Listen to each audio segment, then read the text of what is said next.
اس میں کوئی کمی اور اضافہ، اس میں کسی بھی حوالے سے وقتی اور عارضی طور پر اسے کچھ چیزوں سے دستبردار ہو جانا، کچھ تعلیمات کو طاق نسیہ کی زینت بنا دینا، کچھ تعلیمات کو حکمت کا عنوان دے کر اس سے انحراف کرنا،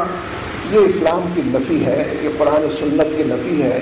یہ دین پر علمی دائرے کے اندر حملہ آور ہونے کی پوری تیاریاں ہیں کہ جو ہو رہی ہیں، لیکن غیر علمی انداز میں بھی قرآن پاک کو نظر آتش کرنے کا معاملہ ہے۔ دیکھیے،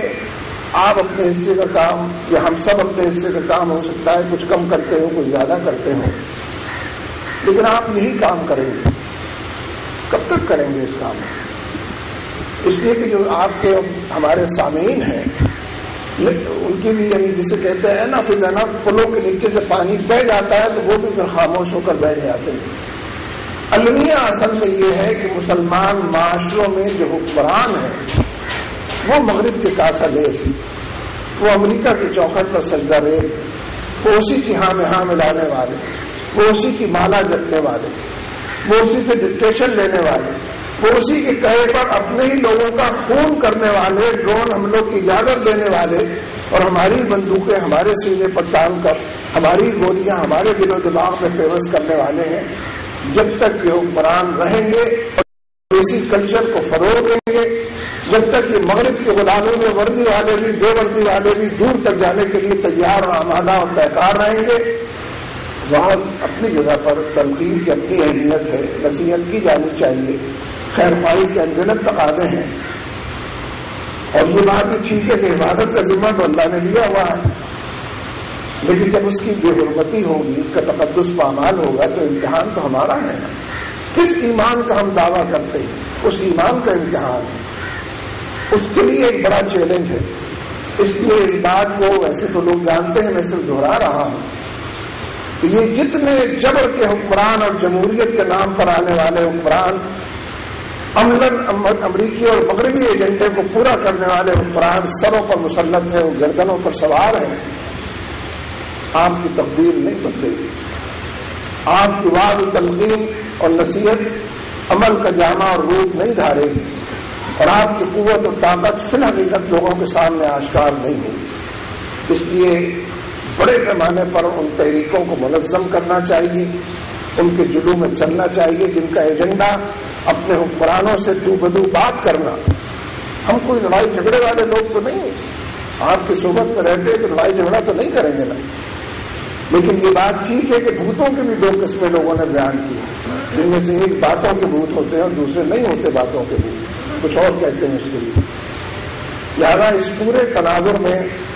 معاشرے میں ان سیاسی، انقلابی اور قرآن و سنت پر مبنی ان تحریکوں کا اٹھنا ضروری ہے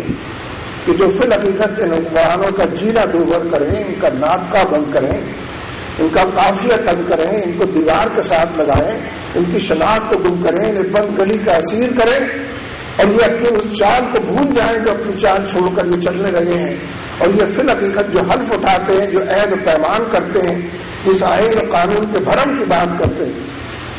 یعنی بڑا غضب خدا کا اہل کراچی جس مصیبت سے دو چار ہیں، ٹارگٹ کلنگ۔ مجھ سے لوگ جگہ جگہ ملک بھر میں پوچھتے ہیں کہ یہ کراچی میں ٹارگٹ کلنگ کیوں ہوتی ہے؟ مجھے کوئی جواب سمجھ میں نہیں آتا کہ آپ سے پوچھ کر بتاؤں گا، لیکن یہ بات میں ضرور کہہ دیتا ہوں کہ لوگ دہشت گردوں کو ووٹ دیں گے تو ٹارگٹ کلنگ تو ہوگی، پھول تو نہیں برسیں گے آپ دہشت گردوں کو ووٹ دیں، آپ چوروں لٹیروں کو ووٹ دیں گے تو لوٹ مار کو ہوگی، آپ کرپٹ لوگوں کو ووٹ دیں گے تو کرپشن فری سوسائٹی کیسے قائم ہوگی؟ بدعنوان لوگوں کو ووٹ دینے کے نتیجے بدعنوانی کا علاج ہوگا۔ یعنی جو بات متحدہ کو کرنی چاہیے ایم پی ایم کو کہ ہمارے نام پر جو لوگ پکڑے گئے ہیں وہ ہم کو چھوڑ چکے ہیں، وہ بات ہمارے وزیر داخلہ ارشاد فرماتے ہیں کہ وہ متحدہ کو چھوڑ چکے ہیں۔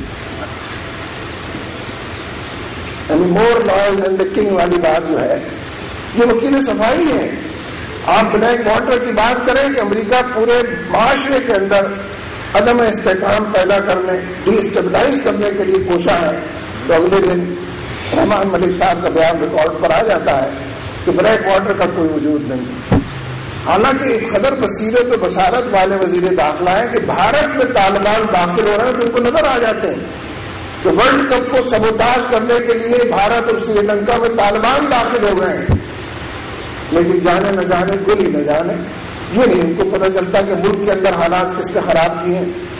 اور پکڑنے کے لیے کوئی لمبے ہاتھ کی بھی ضرورت نہیں ہے، قریبی بیٹھے ہوئے حکومتوں کے اندر شریک ہیں سارے لوگ۔ اس لیے اگر انہی سے امیدیں باندھنی کہ احتجاج کے نتیجے میں یہ کوئی کام کر دیکھیں گے تو بتوں سے تجھ کو امیدیں اور خدا سے نا امیدی والی بات ہے۔ اس لیے معاشرے کو ایک ایسی تنومند، تندرست اور توانا نظریاتی، انقلابی، دینی، قرآن و سنت پر مبنی تحریک کی ضرورت ہے، جس میں ہم سب مل کر ان حالات کو سدھارنے کے لیے ان حکمرانوں پر دباؤ کے اندر اضافہ کریں اور بڑے پیمانے پر ایک پرامن تحریک کے ذریعے حالات کو تبدیل کر کے دکھائیں۔ پھر انشاءاللہ کسی کو اتاف طاقت مجال نہیں ہوگی کہ وہ کچھ کرے کہ جو اس وقت دیکھنے کو مل رہا ہے۔ میں آپ سب کی آمد کا بہت شکر گزار ہوں، اور میں اپنی جو آپ سے رخصت اس وقت لے رہا ہوں نماز جنازہ کے لیے، اس کے لیے بھی درخواست گزار ہوں کہ مجھے اپنی دعاؤں کے اندر یاد رکھیں، اور اس شہر کے اندر جو حالات ہیں ان کی درستگی کا بھی واحد نسخہ یہی ہے۔ پیپلز پارٹی آج تک اس کا جواب نہیں دے سکی کہ جب سندھ میں تم کو اکثریت حاصل ہے تو اکیلے حکومت کیوں نہیں بناتے؟ بلیک میل ہونے کے لیے بلیک میلرز کو تم نے ساتھ شامل کیا ہوا ہے، لہٰذا انہی کے دباؤ میں سارے فیصلے کرتے ہو۔ جب تک ایم سندھ کی حکومت میں شامل رہے گی، ٹارگٹ کے لیے دن دگنی رات چوگنی ترقی کرتی رہے گی۔ ایک ہی علاج ہے کہ ان کو اپوزیشن میں بٹھایا جائے اور ان کے جرائم پر پردہ ڈالنے والے وزیر داخلہ کے بجائے کسی وزیر داخلہ کا تقرر کیا جائے۔ وآخر دعوانا ان الحمدللہ۔ خطاب کے لیے دعوت دوں گا محترم حروف قرآن حکیم کی۔ جانے مغرب کو، امریکہ کو کیا بغض ہے اس قرآن سے جو صرف مسلمانوں کے لیے نہیں بلکہ سال لگائے گئے، لیکن کبھی ایسا نہ ہوا کہ اس قرآن نے تو حضرت مریم مسلمانوں کو ضد پہنچانا اپنا شعار بنا لیا۔ یہ امریکہ کی پالیسی ہے کہ جب بھی موقع ملے مسلمان۔ جماعت اسلامی سید منور حسن صاحب نے بہت تفصیل سے خطاب کیا ہے۔ میں آپ کے سامنے یہ گزارش کرنا چاہتا ہوں کہ اللہ تبارک و تعالی نے ہمیں اطلاع دی۔ ہمارے ساتھ ہے عقل، استدلال، معقولیت، منطق ہماری جانب ہے تو ہمیں کامیابی مل جانی چاہیے، لیکن ایسا ہے نہیں۔